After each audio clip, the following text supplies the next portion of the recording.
So we're going to be doing part one here of the nuts and bolts packet. And if you look at your directions, it tells you that you have one short bolt atom, two hex nut atoms, and one square nut atom available each time you're making a combination. So you would draw it on your paper. I'm just going to take a short bolt and pull it over here, and I'm going to put a hex nut on there. So that's one allowable combination. Okay. You also can take a short bolt and one square nut atom. That's an allowable combination. You also could have a short bolt and two hex nut atoms, because there are two hex nut atoms available in this part of the nuts and bolts packet. You also could do a short bolt and a hex nut and a square nut, and that would work.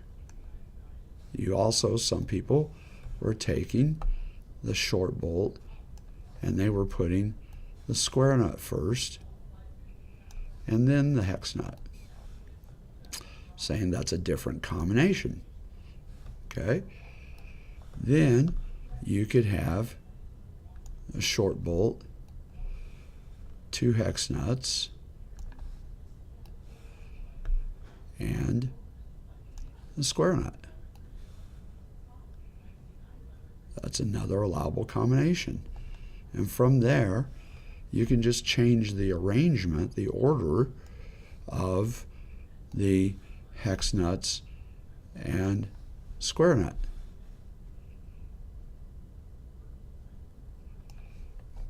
So there's a different combination. And here's